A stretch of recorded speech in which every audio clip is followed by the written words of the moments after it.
কলকাতার রাস্তায় আসত এক আফগান ফেরিওয়ালা, কাবুলিওয়ালা। ছোট্ট মিনি, আর তার মধ্যে গড়ে উঠেছিল এক নিখাদ বন্ধন, এক বাবার স্নেহ আর শিশুর আনন্দ। সময়ের দূরত্ব, বিচ্ছেদ আর ফিরে আসার আবেগ, সব মিলিয়ে এই গল্প আজও হৃদয় ছুঁয়ে যায়। স্বাগত আমাদের চ্যানেলে। আজ শুনব রবীন্দ্রনাথ ঠাকুরের অমর সৃষ্টি কাবুলিওয়ালা। চ্যানেলটি সাবস্ক্রাইব করুন আর শুরু করি গল্পের যাত্রা।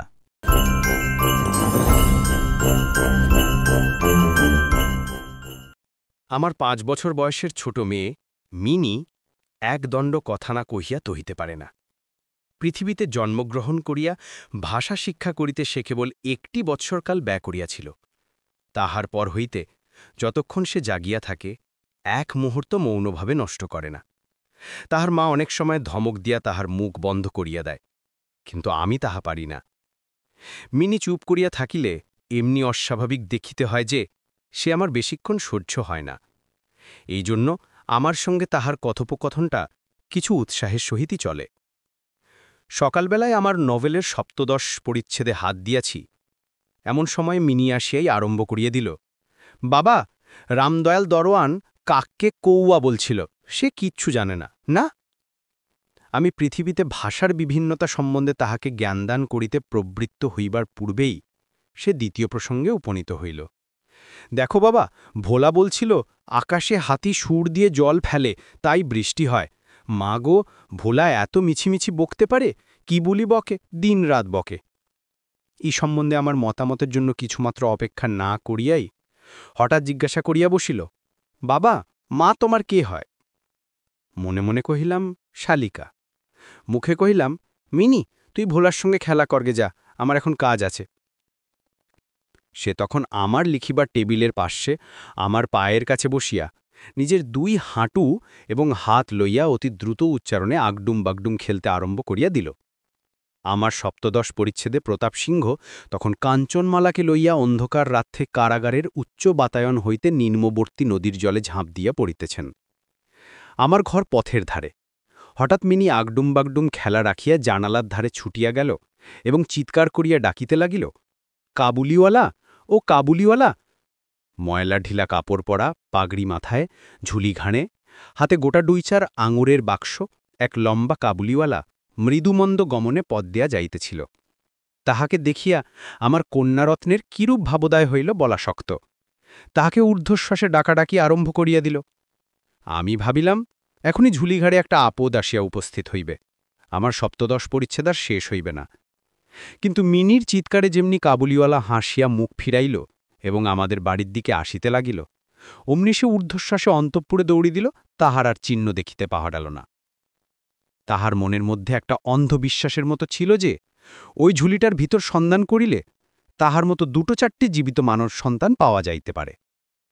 এদিকে কাবুলিওয়ালা আসিয়া সহাস্যে আমাকে সেলাম করিয়া দাঁড়াইল। আমি ভাবিলাম, যদিও প্রতাপ সিংহ এবং কাঞ্চনমালার অবস্থা অত্যন্ত সংকটাপন্ন, তথাপি লোকটাকে ঘরে ডাকিয়া আনিয়া তাহার কাছ হইতে কিছু না কেনাটা ভালো হয় না। কিছু কিনা গেল, তাহার পর 5টা কথা আসিয়া পড়িল।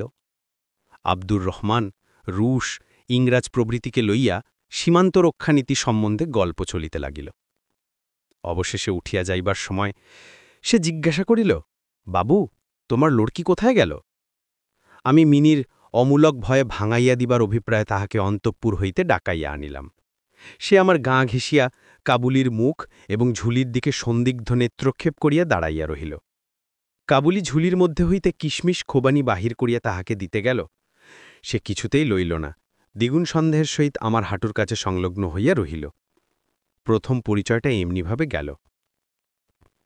কিছুদিন পরে একদিন সকালবেলায় আবশ্যকবশত বাড়ি হইতে বাহির হইবার সময় দেখি আমার দুহিতাটি দ্বারের সমীপস্থ বেঞ্চির উপর বসিয়া অনর্গল কথা কহিয়া যাইতেছে এবং কাবুলিওয়ালা তাহার পদতলে বসিয়া সহাস্যে মুখে শুনিতেছে এবং মধ্যে মধ্যে প্রসঙ্গক্রমে নিজের মতামত দোঁয়াশলা বাংলায় ব্যক্ত করিতেছে। মিনির 5বর্ষীয় জীবনের অভিজ্ঞতায় বাবা ছাড়া এমন ধৈর্যবান শ্রোতা সে কখনো পায় নাই। আবার দেখি তাহার ক্ষুদ্র আঁচল বাদাম কিশমিশে পরিপূর্ণ। আমি কাবুলিওয়ালাকে কহিলাম, উহাকে এসব কেন দিয়াছ? অমন আর দিও না। বলিয়া পকেট হইতে একটা আধুলি লইয়া তাহাকে দিলাম। সে অসংকোচে আধুলি গ্রহণ করিয়া ঝুলিতে পুরিল। বাড়িতে ফিরিয়া আসিয়া দেখি সেই আধুলিটি লইয়া ১৬ আনা গোলযোগ বাঁধিয়া গেছে। মিনির মা একটা শ্বেত চকচকে গোলাকার পদার্থ লইয়া ভর্ৎসনার স্বরে মিনিকে জিজ্ঞাসা করিতেছেন, তুই এই আধুলি কোথায় পেলি? মিনি বলিতেছে, কাবুলিওয়ালা দিয়েছে। তাহার মা বলিতেছেন, কাবুলিওয়ালার কাজ হইতে আধুলি তুই কেন নিতে এলি? মিনি ক্রন্দনের উপক্রম করিয়া কহিল, আমি চাইনি, সে আপনি দিলে। আমি আসিয়া মিনিকে তাহার আসন্ন বিপদ হইতে উদ্ধার করিয়া বাহিরে লইয়া গেলাম। সংবাদ পাইলাম কাবুলিওয়ালার সহিত মিনির এই যে দ্বিতীয় সাক্ষাৎ, তাহা নহে। ইতিমধ্যে সে প্রায় প্রত্যহ আসিয়া পেস্তা বাদাম ঘুষ দিয়া মিনির ক্ষুদ্রলুব্ধ হৃদয়টুকু অনেকটা অধিকার করিয়া লইয়াছে। দেখিলাম এই দুই বন্ধুর মধ্যে গুটি কতক বাঁধা কথা এবং ঠাট্টা প্রচলিত আছে। যথা রহমতকে দেখিবার মাত্র আমার কন্যা হাসিতে হাসিতে জিজ্ঞাসা করিত, কাবুলিওয়ালা ও কাবুলিওয়ালা, তোমার ওই ঝুলির ভিতর কি? রহমত একটা অনাবশ্যক চন্দ্রবিন্দু যোগ করিয়া হাসিতে হাসিতে উত্তর করিত, হাতি। অর্থাৎ তাহার ঝুলির ভিতরে যে একটা হস্তি আছে, এইটাই তাহার পরিহাসের সূক্ষ্ম মর্ম। খুব যে বেশি সূক্ষ্ম তাহা বলা যায় না, তথাপি এই পরিহাসে উভয়ই বেশ একটু কৌতুক অনুভব করিত। এবং শরৎকালের প্রভাতে একটি বয়স্ক এবং একটি অপ্রাপ্তবয়স্ক শিশুর সরল হাস্য দেখিয়া আমারও বেশ লাগিত। উহাদের মধ্যে আরও একটা কথা প্রচলিত ছিল। রহমত মিনিকে বলিত, খোকি, তুমি শ্বশুরবাড়ি কখনো যাবে না? বাঙালির ঘরের মেয়ে আজন্মকাল শ্বশুরবাড়ি শব্দের সহিত পরিচিত, কিন্তু আমরা কিছু একেলে ধরনের লোক হবাতে শিশু মেয়েকে শ্বশুরবাড়ি সম্বন্ধে সজ্ঞান করিয়া তোলা হয় নাই। এই জন্য রহমতের অনুরোধটা সে পরিষ্কার বুঝিতে পারিত না। অথচ কথাটার একটা কোনো জবাব না দিয়া চুপ করিয়ে থাকা নিতান্ত তাহার স্বভাব বিরুদ্ধ। সে উল্টিয়ে জিজ্ঞাসা করিত, তুমি শ্বশুরবাড়ি যাবে? রহমত কাল্পনিক শ্বশুরের প্রতি প্রকাণ্ড মোটা মুষ্টি আস্ফালন করিয়া বলিত, হামি শ্বশুরকে মারবে। শুনিয়া মিনি শ্বশুর নামক কোনো এক অপরিচিত জীবের দুরবস্থা কল্পনা করিয়া অত্যন্ত হাসিত। এখন শুভ্র শরৎকাল। প্রাচীনকালে এই সময়ই রাজারা দিগ্বিজয় বাহির হইতেন। আমি কলিকাতা ছাড়িয়া কখনো কোথাও যাই নাই, কিন্তু সেই জন্যই আমার মনটা পৃথিবীময় ঘুরিয়া বেড়ায়। আমি যেন আমার ঘরের কোণে চিরপ্রবাসী। বাইরের পৃথিবীর জন্য আমার সর্বদা মন কেমন করে। একটা বিদেশের নাম শুনিলেই অমনি আমার চিত্ত ছুটিয়া যায়, তেমনি বিদেশি লোক দেখিলেই অমনি নদী, পর্বত, অরণ্যের মধ্যে একটা কুঠিরের দৃশ্য মনে উদয় হয় এবং একটা উল্লাসপূর্ণ স্বাধীন জীবনযাত্রার কথা কল্পনায় জাগিয়া ওঠে। এদিকে আবার আমি এমনি উদ্ভিজ্জ প্রকৃতির যে আমার কোনটুকু ছাড়িয়া একবার বাহির হইতে গেলে মাথায় বজ্রাঘাত হয়। এই জন্য সকালবেলায় আমার ছোট ঘরে টেবিলের সামনে বসিয়া এই কাবুলির সঙ্গে গল্প করিয়া আমার অনেকটা ভ্রমণের কাজ হইত। দুই ধারে বন্ধু, দুর্গম, দগ্ধ, রক্তবর্ণ, উচ্চ গিরিশ্রেণী, মধ্যে সংকীর্ণ মরুপথ, বোঝাই করা উঁট্রের শ্রেণী চলিয়াছে। পাগড়ি পরা বণিক ও পথিকেরা কেহবা উঁটের পরে, কেহবা পদব্রজে, কাহারো হাতে বর্ষা, কাহারো হাতে সেকালে চকমকি ঠোকা বন্দুক। কাবুলি মেঘমন্দ্রস্তরে ভাঙা বাংলায় স্বদেশের গল্প করিত, আর এই ছবি আমার চোখের সম্মুখ দিয়া চলিয়া যাইত।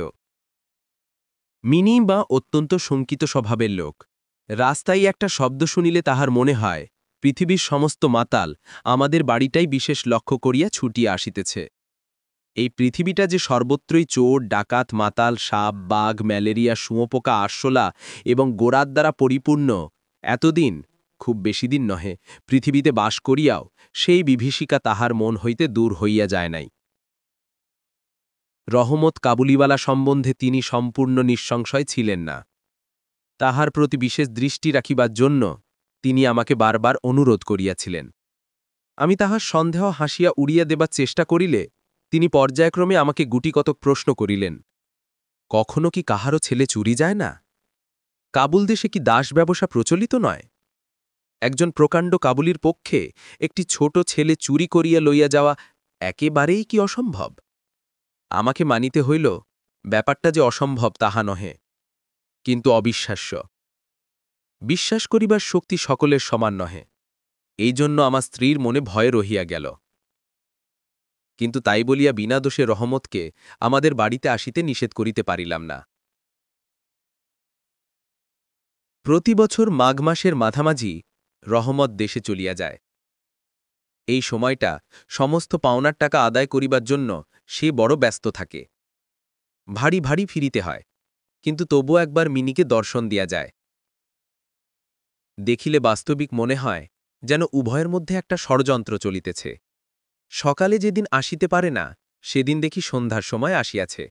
অন্ধকারে ঘরের কোণে সেই ঢিলে ঢালা জামা পায়জামা পরা সেই ঝোলাঝুলিওয়ালা লম্বা লোকটাকে দেখিলে বাস্তবিক হঠাৎ মনের ভিতরে একটা আশঙ্কা উপস্থিত হয়। কিন্তু যখন দেখি মিনি কাবুলিওয়ালা ও কাবুলিওয়ালা করিয়া হাসিতে হাসিতে ছুটিয়া আসে এবং দুই অসমবয়সী বন্ধুর মধ্যে পুরাতন সরল পরিহাস চলিতে থাকে, তখন সমস্ত হৃদয় প্রসন্ন হইয়া ওঠে।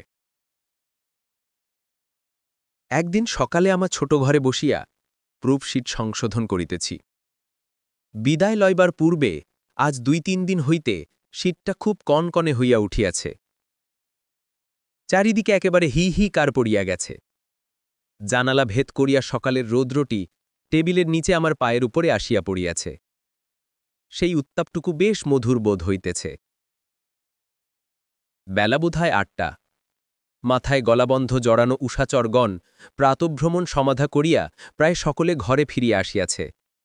এমন সময় রাস্তায় ভারী একটা গোল শোনা গেল। চাহিয়া দেখি আমাদের রহমতকে ২ পাহারাওয়ালা বাঁধিয়া লইয়া আসিতেছে। তাহার পশ্চাতে কৌতূহলী ছেলের দল চইয়াছে। রহমতের গাত্রবস্ত্রে রক্তচিহ্ন এবং একজন পাহারাওয়ালার হাতে রক্তাক্ত ছড়া। আমি দ্বারের বাহিরে গিয়া পাহারাওয়ালাকে দাঁড় করাইলাম। জিজ্ঞাসা করিলাম, ব্যাপারটা কি? কিয়দংশ তাহার কাছে, কিয়দংশ রহমতের কাছে শুনিয়া জানিলাম যে আমাদের প্রতিবেশে একজন লোক রামপুরি চাদরের জন্য রহমতের কাছে কিঞ্চিৎ ধারিত। মিথ্যাপূর্বক সেই দেনা সে অস্বীকার করে এবং তাহাই লইয়া বচসা করিতে করিতে রহমত তাহাকে এক ছুরি বসাইয়া দিয়াছে। রহমত সেই মিথ্যাবাদীর উদ্দেশ্যে নানারূপ অশ্রাব্য গালি দিতেছে, এমন সময় কাবুলিওয়ালা ও কাবুলিওয়ালা করিয়া ডাকিতে ডাকিতে মিনি ঘর হইতে বাহির হইয়া আসিল। রহমতের মুখ মুহূর্তের মধ্যে কৌতুকহাস্যে প্রফুল্ল হইয়া উঠিল। তাহার স্কন্ধে আর ঝুলি ছিল না, সুতরাং ঝুলি সম্বন্ধে তাহাদের আভ্যস্ত আলোচনা হইতে পারিল না। মিনি একেবারেই তাহাকে জিজ্ঞাসা করিল, তুমি শ্বশুরবাড়ি যাবে? রহমত হাসিয়া কহিল, সেখানেই যাচ্ছে। দেখিল উত্তরটা মিনির হাস্যজনক হইল না। তখন হাত দেখাইয়া বলিল, শ্বশুরাকে মারিতাম, কিন্তু কি করিব, হাত বাঁধা। সাংঘাতিক আহাত করার অপরাধে কয়েক বছর রহমতের কারাদণ্ড হইল। তাহার কথা এক প্রকার ভুলিয়া গেলাম। আমরা যখন ঘরে বসিয়া চিরাভ্যস্ত মতো নিত্যকাজের মধ্যে দিনের পর দিন কাটাইতাম, তখন একজন স্বাধীন পর্বতচারী পুরুষ কারাপ্রাচীরের মধ্যে যে কেমন করিয়া বর্ষকাল যাপন করিতেছে, তাহা আমাদের মনেও উদয় হইত না। আর চঞ্চল হৃদয়া মিনির আচরণ যে অত্যন্ত লজ্জাজনক, তাহা তাহার বাপকেও স্বীকার করিতে হয়। সে স্বচ্ছন্দে তাহার পুরাতন বন্ধুকে বিস্মৃত হইয়া প্রথমে নবী সহিসের সহিত সখ্যতা স্থাপন করিল। পরে ক্রমে যত তাহার বয়স বাড়িতে লাগিল, তত সখার পরিবর্তে একটি একটি করিয়া সখী জুটিতে লাগিল। এমনকি এখন তাহাকে বাবার লিখিবার ঘরেও আর দেখা পাওয়া যায় না। আমি তো তাহার সহিত এক প্রকার আড়ি করিয়াছি। কত বৎসর কাটিয়া গেল, আরেকটি শরৎকালে আসিয়াছে। আমার মিনির বিবাহ সম্বন্ধ স্থির হইয়াছে। পূজার ছুটির মধ্যে তাহার বিবাহ হইবে। কৈলাসবাসিনীর সঙ্গে সঙ্গে আমার ঘরের আনন্দময় পিতৃভবন অন্ধকার করিয়া পতিগৃহে যাত্রা করিবে। প্রভাতটি অতি সুন্দর হইয়া উঠিয়াছে। বর্ষার পরে এই শরতের নতুন ধৌত রৌদ্র যেন সোহাগায় গলানো নির্মল সোনার মতো রং ধরিয়াছে। এমনকি কলিকাতার গলির ভিতরকার ইষ্টকজর্জর অপরিষ্কার ঘেঁষাঘেঁষি বাড়িগুলির উপরেও এই রৌদ্রের আভা একটি অপরূপ লাবণ্য বিস্তার করিয়াছে। আমার ঘরে আজ রাত্রি শেষ না হইতেই সানাই বাজিতেছে। সেই বাঁশি যেন আমার বুকের পজরের হাড়ের মধ্যে থেকে কাঁদিয়া কাঁদিয়া বাজিয়া উঠিতেছে। করুণ ভৈরবী রাগিনীতে আমার আসন্ন বিচ্ছেদ ব্যথাকে শরতের রৌদ্রের সহিত সমস্ত বিশ্বজগৎময় ব্যাপ্ত করিয়া দিতেছে। আজ আমার মিনির বিবাহ। সকাল হইতে ভারী গোলমাল, লোকজনের আনাগোনা। উঠানে বাঁশ বাঢ়িয়া পাল খাটানো হইতেছে। বাড়ির ঘরে ঘরে এবং বারান্দায় ঝাড় টাঙাইবার ঠুংঠাং শব্দ উঠিতেছে। হাঁক ডাকের সীমা নাই। আমি আমার লিখিবার ঘরে বসিয়া হিসেব দেখিতেছি। এমন সময় রহমত আসিয়া সেলাম করিয়া দাঁড়াইল। আমি প্রথমে তাহাকে চিনিতে পারিলাম না। তাহার সে ঝুলি নাই, তাহার সে লম্বা চুল নাই, তাহার শরীরে পূর্বের মতো সে তেজ নাই। অবশেষে তাহার হাসি দেখিয়া তাহাকে চিনিলাম। কহিলাম, কি রে রহমত, কবে আসিলি? সে কহিল, কাল সন্ধ্যাবেলায় জেল থেকে খালাস পাইয়াছি। কথাটা শুনিয়া কেমন কানে খট করিয়া উঠিল। কোনো খুনিকে কখনো প্রত্যক্ষ দেখি নাই। ইহাকে দেখিয়া সমস্ত অন্তঃকরণ যেন সংকুচিত হইয়া গেল। আমার ইচ্ছা করিতে লাগিল, আজিকার এই শুভদিনে এই লোকটা এখান থেকে গেলেই ভালো হয়। আমি তাহাকে কহিলাম, আজ আমাদের বাড়িতে একটা কাজ আছে, আমি কিছু ব্যস্ত আছি, তুমি আজ যাও। কথাটা শুনিয়াই সে তৎক্ষণাৎ চলিয়া যাইতে উদ্যত হইল। অবশেষে দরজার কাছে গিয়া একটু ইতস্তত করিয়া কহিল, খোঁকিকে একবার দেখিতে পাইব না? তাহার মনে বুঝি বিশ্বাস ছিল, মিনি সেইভাবেই আছে। সে যেন মনে করিয়াছিল, মিনি আবার সেই পূর্বের মতো কাবুলিওয়ালা ও কাবুলিওয়ালা করিয়া ছুটিয়া আসিবে। তাহাদের সেই অত্যন্ত কৌতুকাবব পুরাতন হাস্যালাপের কোনরূপ ব্যত্যয় হইবে না। এমনকি পূর্ব বন্ধুত্ব স্মরণ করিয়া সে এক বাক্স আঙুর এবং কাগজের মোড়কে কিছুট কিশমিশ বাদাম বোধ হয় কোন স্বদেশী বন্ধুর নিকট হইতে চাহিয়া চিন্তাইয়া সংগ্রহ করিয়া আনিয়াছিল। তাহার সে নিজের ঝুলিটি আর ছিল না। আমি কহিলাম, আজ বাড়িতে কাজ আছে, আজ কাহারও সহিত দেখা হইতে পারিবে না। সে যেন কিছু ক্ষুণ্ণ হইল। স্তব্ধভাবে দাঁড়াইয়া একবার স্থির দৃষ্টিতে আমার মুখের দিকে চাহিল। তারপরে বাবু সেলাম বলিয়া দ্বারের বাহির হইয়া গেল। আমার মনে কেমন একটু ব্যথা বোধ হইল। মনে করিতেছি তাহাকে ফিরিয়া ডাকিব, এমন সময় দেখি সে আপনি ফিরিয়া আসিতেছে। কাছে আসিয়া কহিল, এই আঙুর এবং কিঞ্চিত কিশমিশ বাদাম খুকির জন্য আনিয়াছিলাম, তাহাকে দিবেন। আমি সেগুলি লইয়া দাম দিতে উদ্যত হইলে সে হঠাৎ আমার হাত চাপিয়া ধরিল। কহিল, আপনার বহুত দয়া, আমার চিরকাল স্মরণ থাকিবে। আমাকে পয়সা দিবেন না বাবু, তোমার যেমন একটি লড়কি আছে, তেমনি দেশে আমারও একটি লড়কি আছে। আমি তাহারই মুখখানি স্মরণ করিয়া তোমার খোখির জন্য কিছু কিছু মেওয়া হাতে লইয়া আসি। আমি তো সওদা করিতে আসি না। এই বলিয়া সে আপনার মস্ত ঢিলা জামাটার ভেতর হাত চালাইয়া দিয়ে বুকের কাছে কোথাও হইতে এক টুকরো ময়লা কাগজ বাহির করিল। বহু সযত্নে ঘাঁচ খুলিয়া দুই হস্তে আমার টেবিলের উপর মেলিয়া ধরিল। দেখিলাম কাগজের উপর একটি ছোট হাতের ছাপ। ফটোগ্রাফ নহে, তেলের ছবি নহে, হাতে খানিকটা ভূষা মাখাইয়া কাগজের উপরে তাহার চিহ্ন ধরিয়া লইয়াছে। কন্যার এই স্মরণচিহ্নটুকু বুকের কাছে লইয়া রহমত প্রতি বছর কলিকাতার রাস্তায় মেওয়া বেচিতে আসে, যেন সেই সুকোমল ক্ষুদ্র শিশুহস্তটুকুর স্পর্শখানি তাহার বিরাট বিরোহী বক্ষের মধ্যে সুধা সঞ্চার করিয়া রাখে। দেখিয়া আমার চোখ ছলছল করিয়া উঠিল। তখন সে যে একজন কাবুলি মেওয়াওয়ালা আর আমি যে একজন বাঙালি সম্ভ্রান্ত বংশীয় তাহা ভুলিয়া গেলাম। তখন বুঝিতে পারিলাম, সেও যে আমিও, সেও পিতা, আমিও পিতা। তাহার পর্বত গৃহবাসিনী ক্ষুদ্র পার্বতীর সেই হস্তচিহ্ন আমারই মিনিকে স্মরণ করাইয়া দিল।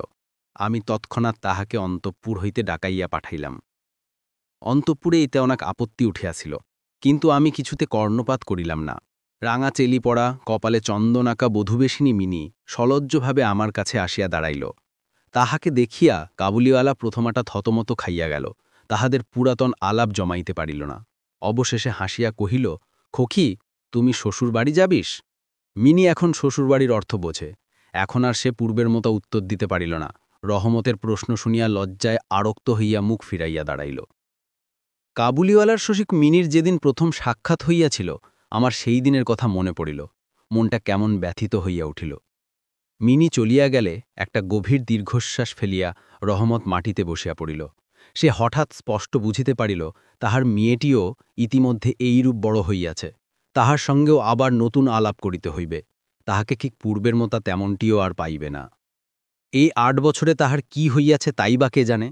সকালবেলায় শরতের স্নিগ্ধ রৌদ্র কিরণের মধ্যে সানাই বাজিতে লাগিল। রহমত কলিকাতার একটি গলির ভিতরে বসিয়া আফগানিস্তানের একটি মরু পর্বতের দৃশ্য দেখিতে লাগিল। আমি একখানি নোট লইয়া তাহাকে দিলাম। বলিলাম, রহমত, তুমি দেশে তোমার মেয়ের কাছে ফিরিয়া যাও, তোমাদের মিলন সুখে আমার মিনির কল্যাণ হোক। এইটা টাকাটা দান করিয়া হিসাব থেকে উৎসব সমারোহের ২-১টা অঙ্গ ছাটিয়া দিতে হইল। যেমন মনে করিয়াছিলাম তেমন করিয়া ইলেকট্রিক আলো জ্বালাইতে পারিলাম না, গড়ের বাদ্য আসিল না।